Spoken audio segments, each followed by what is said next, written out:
This man, who shall remain nameless, keeps a very low profile. I happened to run into him and strike up a conversation, which led to another conversation over lunch. We sat down at an organic food market for lunch, and he began to tell me his story. ISO 9000 is an international standard for quality management systems.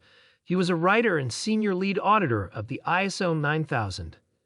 The ISO 9000 is a globally adopted quality business management standard used by huge brands with support businesses located internationally. The reason why it exists is so stakeholders can believe with confidence that a manufacturing plant located in another country will produce exactly what the contract says, without having to travel to that plant to conduct a huge inspection. If the plant is ISO 9000 or ISO 9001 certified, then they know it will perform to standard. The ISO 9000 is based on 7 quality management principles. Others include companies in the automotive, chemical, and aerospace manufacturing industries, such as GM, Chrysler, Boeing, General Electric, Northrop Grumman, Alibaba, and Eastman Chemical Company. This man told me that he applied the quality management principles he helped establish in the ISO 9000 to the 10 separate businesses he operates today. His businesses include a skateboard and BMX shop, a network of pawn shops, a consulting practice, a musical instrument shop, an internet sales business, a real estate development and management firm, a firearms shop, a marine products online store, a stand-up paddleboard shop, and a visual display store. You would think these 10 companies would dominate his time. Not so. He spends his time sailing around the world with his wife and family in one of his sailboats, the Zephyr or the Whispering Eye. Here's what he told me about life and business. Visualize everything below in quotes. Multiple revenue streams. If you were to look at just one of the 10 businesses I have, it would not be that impressive. It would provide for a simple, decent living for a small family. Not much more than that. It's an unglamorous yet stable, small and focused, profitable operation. By itself, it's basic and ordinary. You young, startup crazy whippersnappers want something so high profile and instantly viral. My businesses aren't viral, but they help a specific type of person by providing a quality solution over and over again. Multiply a small, quaint, and profitable business by 10, and you've got a diversified multi-million-dollar portfolio. Do not partner. If you can help it, do not partner with anyone. The more partners you have, the more you have to split the pie. The more partners you have, the more you have to fight for your point of view. The more partners you have, the more time it will take to execute anything. Co-founding is overrated.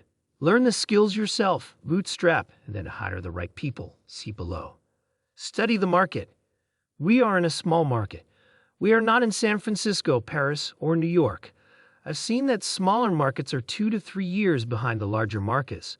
Whatever is selling in the big cities will not be selling in ours at the same time, but give it 2 to 3 years and it will be selling like hotcakes. Find out what this is and be the first to open a shop in your small market. Be very, very careful with who you hire. My employees are transferable between business lines.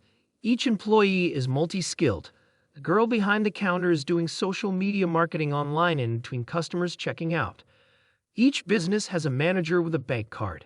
Each manager is trained in the same principles of the ISO 9000 and is given full control of their business. Through a tight incentive plan, make sure that if the business does well, they do well. If they want to order the hottest new products to sell in their shop, they have to sell enough to fill up the bank account to purchase the inventory. I look for people who are independent and responsible, who take complete ownership of their business. This allows me to travel the way I do, because I know my employees are working hard for themselves. Oh, and we have parties often. We casually share ideas about what marketing tactics are working in one business that may work in another. We have performance awards, and we do fun things together. How to do well in business. Here is the mission statement for all of my companies. It's very simple. To provide our customers with value-added services and quality products. To be successful in business does not mean changing the world. It means meeting a need, regardless of size, well and dependably over time. Sell something. If it's a product, make sure it's quality. then sell it at a fair price. And make sure the break-even point is doable for you as the business owner.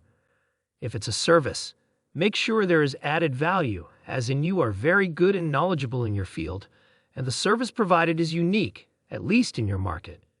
As he was speaking to me, I tried my best to maintain eye contact while thumbing words furiously into an Evernote note. We finished lunch and said our goodbyes. Thankfully, I've kept that note and I wanted to share it with you. Perhaps one day I'll be sailing across the world in one of my sailboats with my family while running 10 businesses. But until then, I'll keep writing about the people who do.